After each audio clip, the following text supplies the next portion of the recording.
ಕಾಡು ಹಂದಿಗಳ ಕಾಟದಿಂದ ಪಾರಾಗಲು ಬೀಸಿದ್ದ ಬಲೆಗೆ ಸಿಕ್ಕಿಬಿದ್ದದ್ದು ಹೆಬ್ಬಾವು. ನಾನು ಈ ಓದುವಾಗ ನನಗೆ ಇದೊಂದು ಇಂಟ್ರೆಸ್ಟ್ ಅಂತ ಬಂತು, ಅದಕ್ಕೋಸ್ಕರ ನಾನು ಈ ವಿಡಿಯೋನ ಮಾಡ್ತಾ ಇರುವಂಥದ್ದು. ಓಕೆ, ಯಾರೆಲ್ಲ ಟೊಪ್ಪಿ ಕನ್ನಡ TV ಯೂಟ್ಯೂಬ್ ಚಾನಲನ್ನು ಮೊದಲು ನೋಡ್ತಿದ್ರಿ ಅವರೆಲ್ಲರೂ ಸಬ್ಸ್ಕ್ರೈಬ್ ಮಾಡ್ಕೊಳ್ಳಿ, ಮತ್ತಲ್ಲೇ ಪಕ್ಕದಲ್ಲಿರೋ ಬೆಲ್ಲೈಕನನ್ನು ಪ್ರೆಸ್ ಮಾಡಿ. ಆದಷ್ಟು ಬೇಗ 1000 ಸಬ್ಸ್ಕ್ರೈಬ್ಗಳು ಕಂಪ್ಲೀಟ್ ಆಗಬೇಕು ಗೈಸ್. ಇವತ್ತಿನ ವಿಡಿಯೋ ತುಂಬ ರೀಚ್ ಆಗಬೇಕು.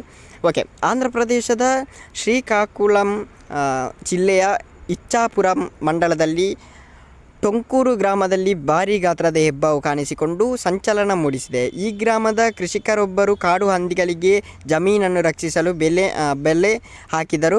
ಗುರುವಾರ ರಾತ್ರಿ ಈ ಬಲೆಯಲ್ಲಿ ಭಾರೀ ಗಾತ್ರದ ಹೆಬ್ಬಾವು ಸಿಕ್ಕಿಬಿದ್ದಿದೆ.